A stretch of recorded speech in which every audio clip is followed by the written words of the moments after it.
you have to go through you have to get some data point. So my first data point is, well, what did it sell for in the past? Then I'm just going to divide by 4. But as far as, selling it then, well, I just look at time value of money.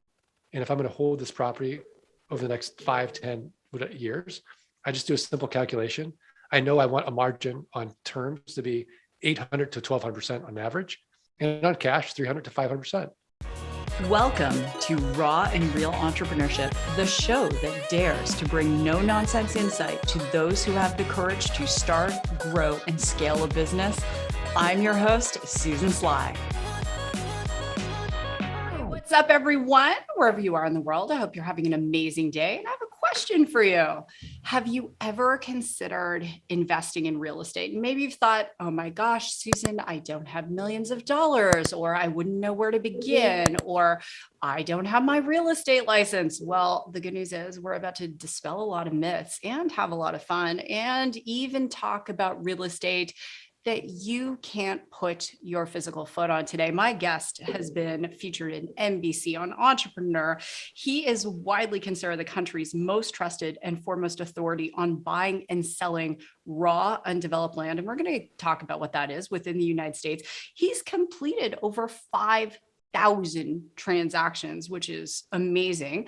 And just to give you perspective, in the non-commercial real estate world, in residential, most realtors don't even do 2 transactions. So that's just, those who get licensed.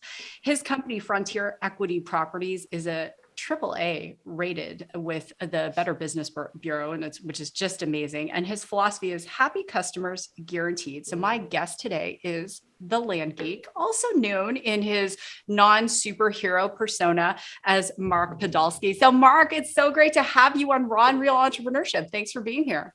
Susan Sly, thank you so much. I'm so excited to get raw and get real and talk about entrepreneurship, which is one of my favorite subjects.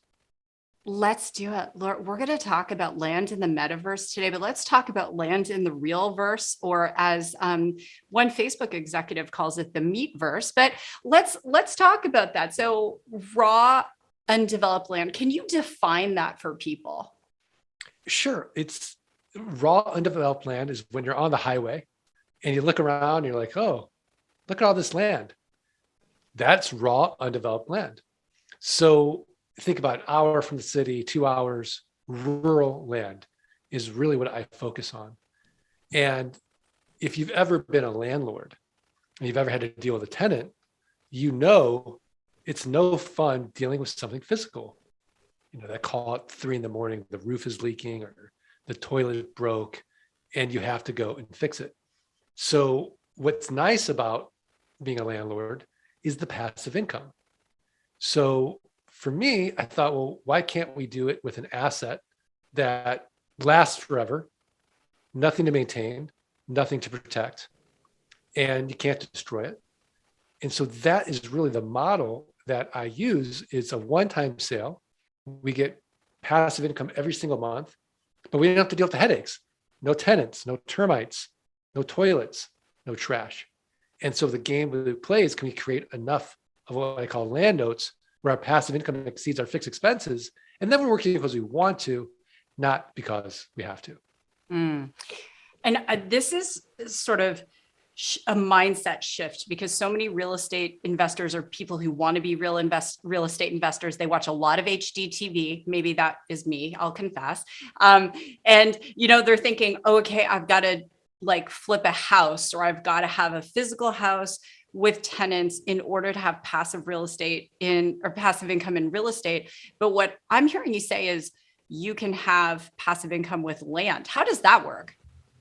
Okay. So Susan, where do you live? I live in Scottsdale, Arizona. Oh, okay. So we're neighbors. All right. So I'm going to assume you own 10 acres of raw land in Texas, and you owe, let's say, $150 in back taxes. So you're advertising 2 important things to me. Number one, you have no emotional attachment to that raw land. You're in Arizona, the property's in Texas. And number 2, you're distressed financially in some weird way, because we don't pay for things. We don't value them in the same way. And you haven't paid your property taxes. As a result, the county treasurer is saying, Susan, let's get raw, let's get real. don't pay these taxes, you're going to lose this property to a tax lien or a tax deed investor. So all I'm going to do is look at the comparable sales on your 10-acre parcel for the last 12 to 18 months. I'm going to take the lowest comparable sale and I'm going to divide by 4. And that's what Warren Buffett would call a 300% margin of safety. So I'm going to send you an actual offer on your 10 acres. Let's assume that the lowest comparable sale is 10,000. I'm going to send you an offer for $2,500. You accept it because for you, $2,500 is better than nothing. Now, in reality, 3 to 5% of people accept my quote unquote top dollar offer. Now, once you accept it, I have to go through due diligence or in-depth research. I have to confirm you still own the property. I have to confirm back taxes are only $150. I have to make sure there's no breaks in the chain of title. There's no liens or encumbrances. I want to know what the roads are like. I want to know what you can do around there. What's recreational? What are the restrictions? This whole big property checklist. Now, since I'm only investing $2,500, I'm going to outsource that to my team in the Philippines. It's $11 for them to do all that. They're connected to an American title company. If it's 5,000 or more, I won't take any risk. I'll close it traditionally through a title company. But everything checks out. And now I'm going to buy that property from you for $2,500. And Susan, I'm going to make it cash flow, just like one of those rental homes, 30 days or less, because I have a built-in best buyer. Do you know who it is? Who? The neighbors. The neighbors. So I'll send out neighbor letters saying, hey, here's your opportunity.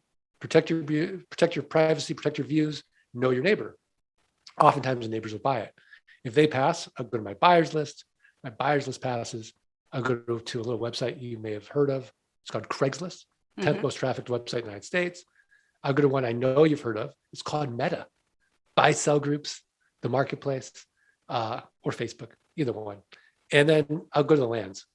So landmodo.com, landandfarm.com, landsofamerica.com, landflip.com, landhub.com. These are platforms where people buy and sell raw land all the time.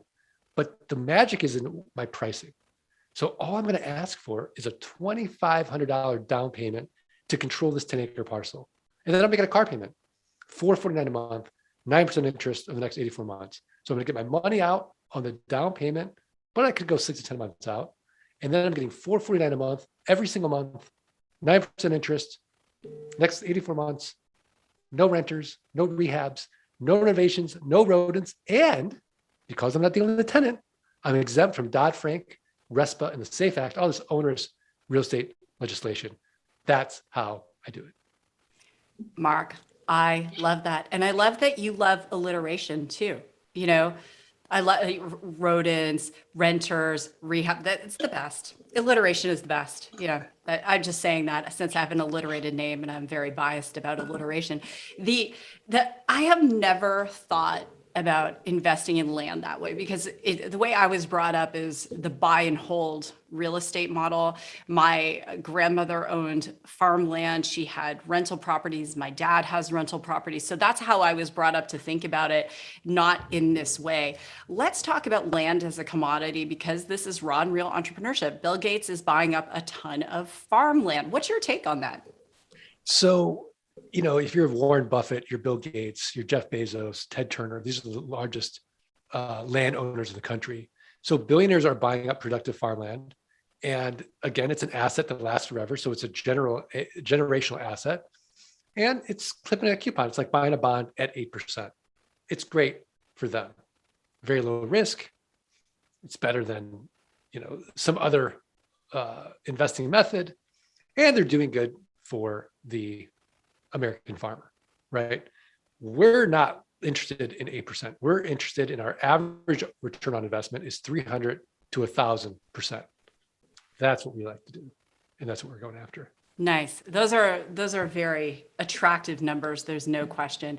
Where do you think the best land opportunities are right now? So, Susan, let's be honest, right? Nobody wakes up and thinks to themselves, boy, I'd like some raw land in Iowa today, unless you live in Iowa. Or you're from Iowa originally, right? Or you're from Iowa, like so you know Iowa.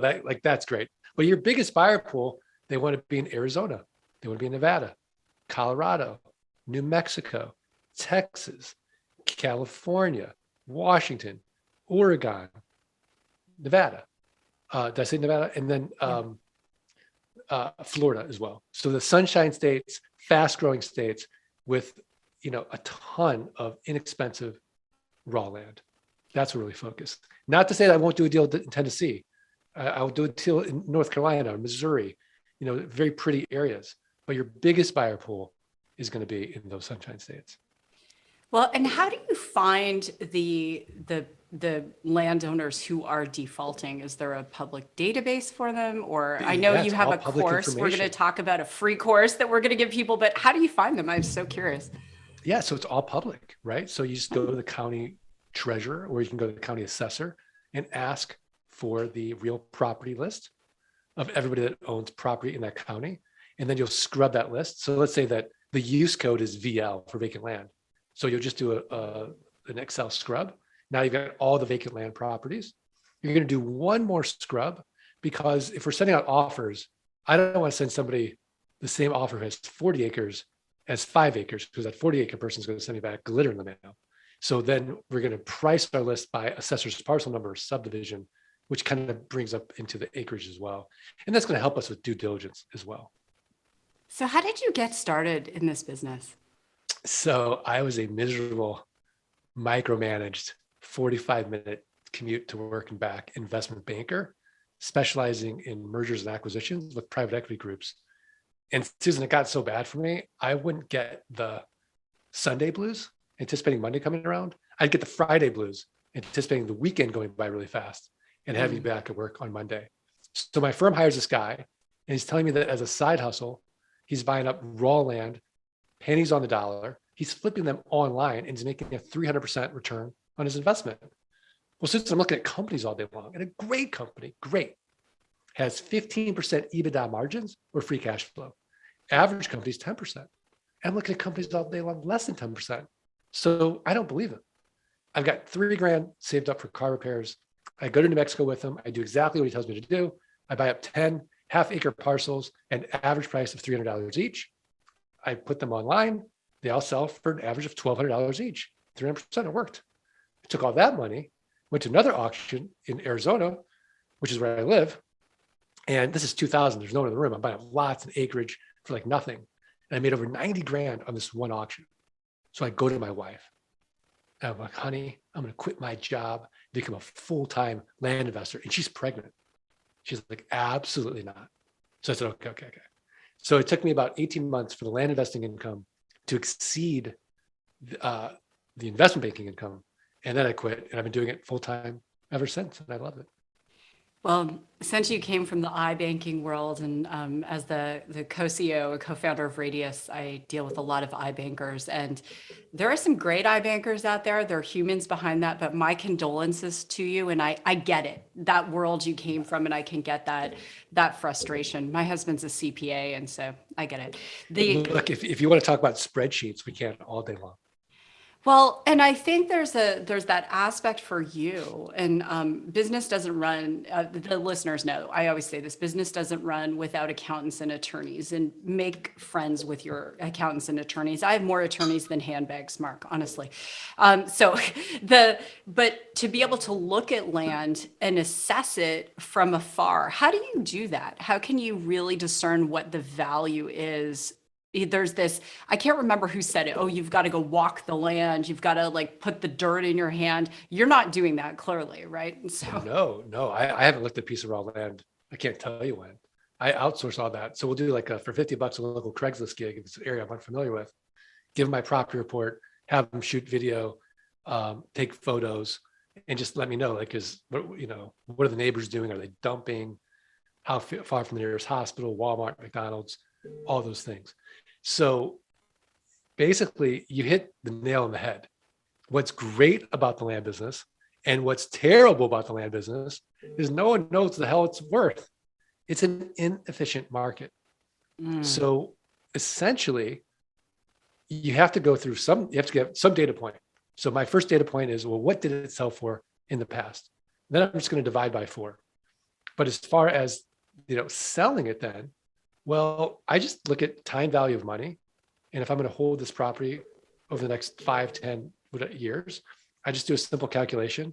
I know I want a margin on terms to be 800 to 1200% on average, and on cash, 300 to 500%. If the market responds, which they do. I've never been stuck with a piece of raw land. I know I'm right. So for me, I'm looking when I'm making offers at another data point, I should have a 3 to 5% response rate. So if it's under 3%, I know I came in too low in that market. We're in an inflationary period. So the properties that I was buying, a year ago, they've gone up 15% in value just from, other sellers holding on longer. They wanted that higher price, but the ratio then goes up. So that's really what we look at. But now if I'm getting more than 5% of people saying, oh yeah, I'll sell you my land, I get nervous and I retrade. Do you have any, the Mark, you are now 5,000 plus transactions later versus who you were when you started. If you could go, someone listening might say, oh my gosh, I want to do this. I have $3,000 savings account or whatever. I want to do something with it. But if you could go back in time and give your starting out Mark self some advice based on what you know now, you've had your Malcolm Gladwell 10,000 hours, what advice would you give to someone just getting started? Don't wait 5 years to have coffee with my mentor, Ori. So I worked this business for 5 years and I'm doing everything myself, Susan, everything. And I'm running it all off my computer and I'm working from home and I'm raising my kids and it's like the best job ever compared to investment banking. And in my mind, I'm like, oh, I'm an entrepreneur. So I go to coffee with Ori and I'm telling him what I'm doing and my day. And he's like, stop, don't call yourself an entrepreneur. He's like, you're insulting me. I'm like, what are you talking about? He's like, if you die tomorrow, what happens to your so-called land business? Mm-hmm. Who's going to run it? I'm like, oh. So then I started putting systems, processes, automation, inexpensive virtual assistants in place and started getting myself out of the business. So now I can die in peace and that business will continue throwing off the cash flow for my estate forever. But until that point, I did not understand the concept of solo economic dependency, which means if I personally wasn't working, I wasn't making any money at a real visceral level. Now I understood it from the sense that I used to work with dentists and I would see the problem they would have. Like the hands aren't in somebody's mouth, they're not generating any revenue. But I thought, it felt fun to me. I'd go to Kinko's and print out plat maps and I'd put out buyer packages and I'd notarize documents and, this is so fun. And I was making a lot of money, but it wasn't a business. So I would rewind the tape and start playing business from day one. I love that you said that. I had the founder of FreshBooks on the show and we actually got into a dialogue because I got a lot of startup founders coming to me, asking me for advice. How should they raise money? Should they do crowdfunding? Should they do angel investing? So on and so forth. I always give the same advice. What's your exit strategy? And he's like, oh, you shouldn't start thinking with your exit in mind. And I said, yes, you should start with your exit in mind and your succession planning because people die, you get sued, like all these different things that happen. And you want to start to think about it. You come from the iBanking world. And I love that you brought this up because so many people who are building businesses, their heart is in it and they're in it every day. They're getting their hands dirty. But if something happens to them, there's no business. Absolutely. Like they don't scale. Mm-hmm. Right. Yeah. You can't scale you unless you are an AI. So let's talk about this. So I am a crypto investor. I'm in the buy and hold club. Excellent. Yeah. You're in the HODL club? I am. Me too. We were talking, so friends everywhere around the world, 141 countries or whatever we are in now.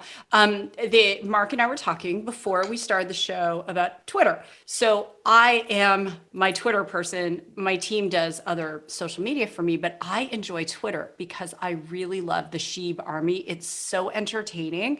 And I love all the crypto ones on there. And I find it very relaxing. I'll just like go on there, watch all of the stuff that's happening. So let's talk about land in the metaverse. So I go onto the Decentraland website and I'm looking at land because it came across my feed that a Canadian company, and I'm originally Canadian. I love you all, Canada. You're still in the top 5. It came across my feed, Mark, that a Canadian company had spent $2.5 million to buy a premier, I think it's a building in Decentraland on their fashion street. And we were seeing like Louis Vuitton and different huge, massive fashion retailers buying virtual properties in the metaverse. And so let's start there. Have you purchased any metaverse property yet? So I have not, and it's not that I'm against it. It's that I don't know where Manhattan is in the metaverse. Now, Mhm. once I can figure that out, and I can also figure out like I want to. So when I'm looking at crypto world, I want to ignore the noise of what's hot today. I'm going to think about what's going to be hot or what's going to sustain 20 years from now, right? And so I don't have a good answer to that. NFTs are great. Axie Infinity, making money with games, buying these digital assets are great. And I love the fact that there's so much opportunity in the metaverse, in this space. But when I look 20 years out, so I'm always thinking if everything's going to change, and everything is going to change, what's not going to change? And I don't have a good answer to that fundamentally in the space of digital land. That being said, I want to find the answer. And when I do, I'll let you know my strategy, but I'm still exploring it. I still need more data points. I'm really risk averse, Susan. So that's it. Now, that's not to say I haven't set up my MetaMask wallet. I have. I'm on OpenSea. I love all this stuff. I'm ready to go. I'm funded with ETH. But until I can answer that question, I'm not ready to risk real dollars on it. Mhm. And I think, and I love that you said that because one of the things, so I'm in Decentraland, essentially on their version of Zillow for Decentraland. And so they've got their fashion street, they've got different residences, then they have land. And I was looking at this particular piece of land that is 3 blocks from where the Canadian company spent $2.5 million. And it was, I think, 8,000 that you could buy it in Ethereum or in Mana, which is the currency of Decentraland. And I started to really think about, I love that question that you ask yourself, what is not going to change? I spend 99% of my workday contemplating what is going to change, right? Working in AI, right? So what is going to change? How are we going to do business differently? I went to tour some commercial office space, Mark, and they gave me glasses, VR glasses. And so they're like, oh, just, it looked like a water gun. So you point the water gun and then poof, you go into like what's going to be their gym. And then you point it somewhere else and you go poof into what's going to be like a common area kind of thing. And that is going to happen. We are going to tour things virtually. That is going to happen. A lot of kids grew up with NFTs, gaming, that kind of thing. So I'm looking at, now this is just my opinion. And everyone, I'm not giving you investment advice. And Mark and I are new friends. So we're just like, you guys know, this show is like a coffee chat. I know on Mark's show, someone was drinking beer the other day. It's too early for me to drink wine yet, but that could happen. But to me, I'm looking at it potentially as an investment. But here's the thing to your point, we don't know where Manhattan is. Singapore is building a whole metaverse Singapore.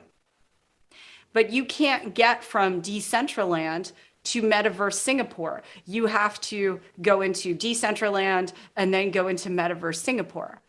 So it's this concept of where would you buy this virtual land? I mean, that's the big thing. Yeah, exactly. So I don't know, but I am going to come up with the answer at some point, and then when I do, I will share it. But for me, I'd like to do what I'm doing, which is buy the digital land and then sell it on terms with either through Bitcoin or ETH and get monthly payments for it. Because that way I'm mitigating my risk if I'm wrong. Mhm. And then I'm investing, I'm not speculating. Yeah. Yeah. I was running some numbers with one of my staff and I said, so if someone did $2 million last year and they had the opportunity to offer their clients to pay in ETH or to pay in Bitcoin, just very conservative, quote unquote, conservative coins, that even if say 10% of them did it, but they sat on that 200,000, that 200,000 would be worth over 2 million now.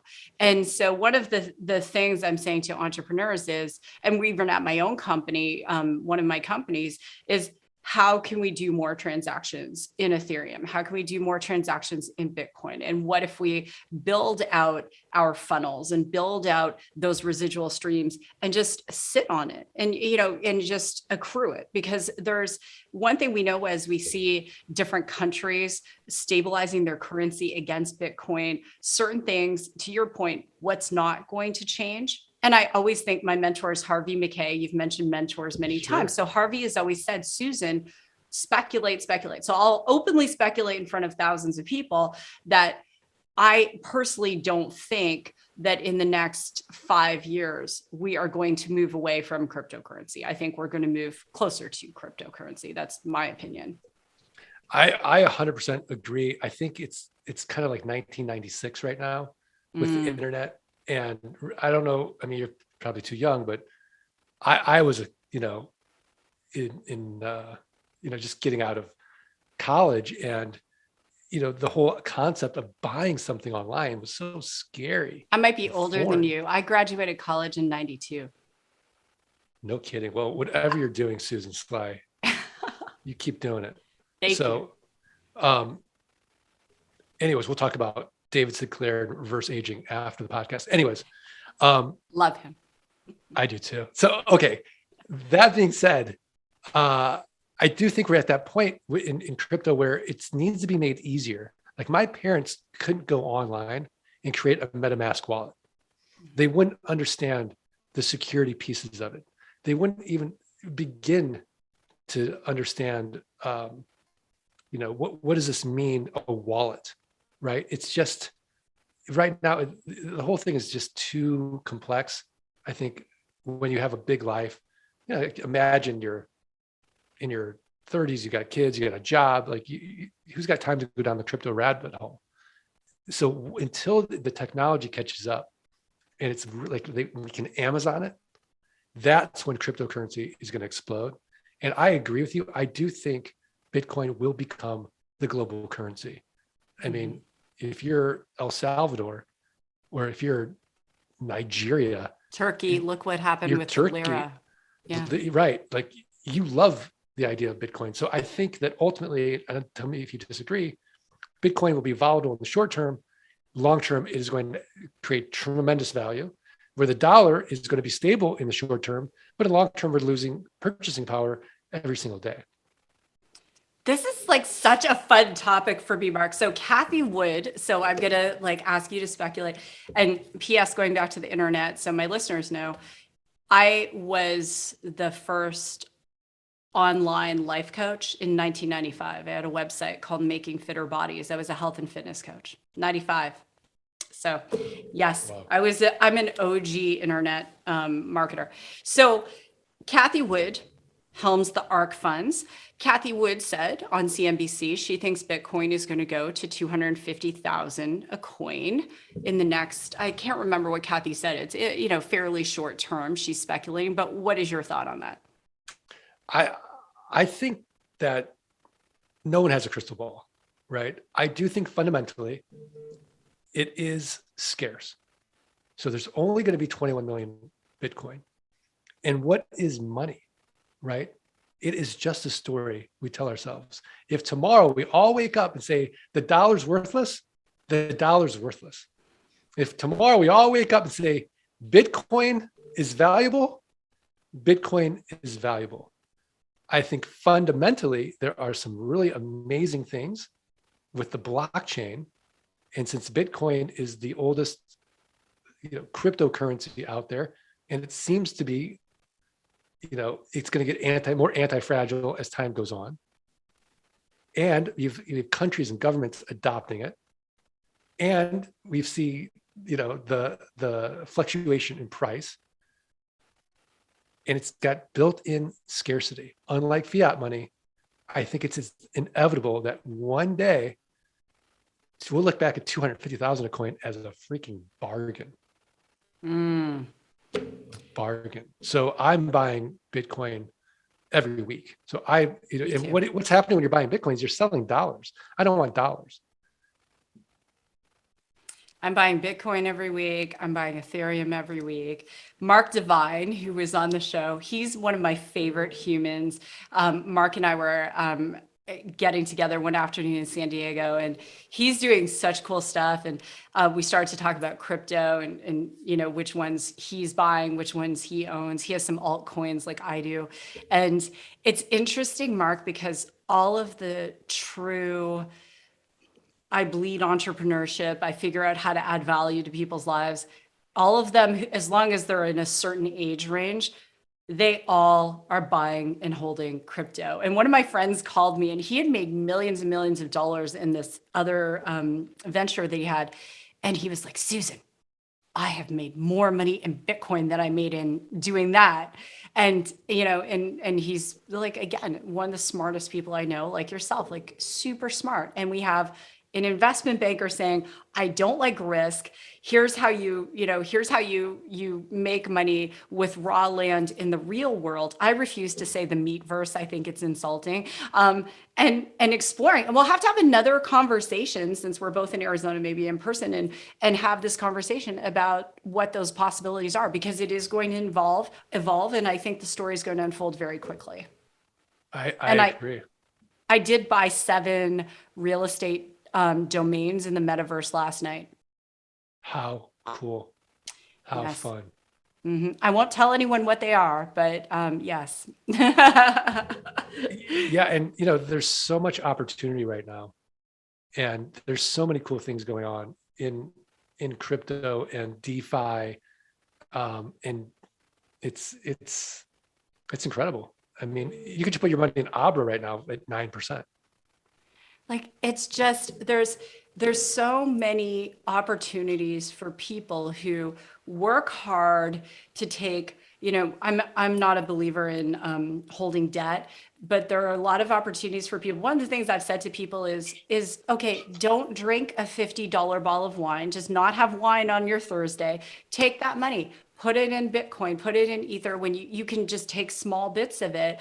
And the thing I love about what you're teaching, Mark, and I was like Sherlock Holmesing Mark before we did the show, that you're teaching a very low risk, salient way for people to take their hard-earned dollars and to invest in something that is a very tangible asset. Where Mark and I aren't suggesting you go spend a bunch of money on Metaverse land right now, because it's still, we don't have all the answers to that at this moment. If Singapore is selling Metaverse land, I might go buy some there, because that is a whole different thing. But I'm excited, Mark, and you have a course that you're going to give away for free. Can you talk about that? Because I'm super excited about this. Yeah. So, as we're talking about that model, Susan, the front end of that is a bit unwieldy if you're just starting out, right? Mm-hmm. So you've got to do county research. You got to get a list. You got to scrub the list. You got to price the list. You got to send out your offers. Now, if we can eliminate that front part and just buy from somebody like me or somebody else who's a land investor that's reputable, and we can buy wholesale, and we can see that there's meat on the bone to say double our money, then that would make things a lot easier. So it's called a wholetailing model. So we're going to buy wholesale, and then we're going to sell retail and double our money, or create that passive income. That's a way simpler way to start. And then once you get proof of concept and you're comfortable with it, my argument would be you'll go deeper into the model and learn more. I love it. So I want everyone to go to www.thelandgeek.com/quick deals. So once again, www.thelandgeek.com/quick deals. It will be in the show notes. And everyone knows that I'm just like obsessed with Twitter, I told you, and as we shared. So go follow Mark on Twitter. It's his team running his Twitter, but they're doing a really good job. Thank you, Susan.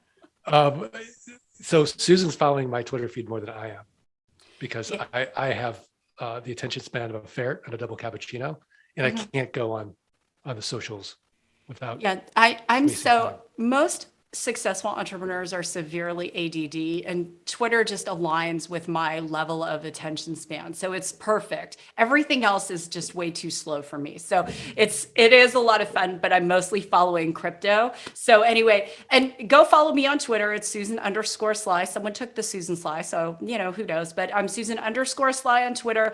Check it out there. Anyway, Mark, thanks so much for being here. What a fun conversation. Susan, this is great. And I don't know, were we real and raw enough? Well, I think you feel good about it? I feel good about it. I mean, if we're talking about buying virtual land and where things are going, I don't think it gets more real than that, as real as the metaverse can be. All right. Well, thank you so much. I really appreciate it. Well, thank you. And so for everyone listening, Mark and I would love a 5-star review. Please do share this on social, tag us. We would love that. And go to thelandgeek.com/quick deals and get Mark's course. I'm getting his course. It's down. All right. With that, everyone, God bless, go rock your day. And I'll see you on the next episode.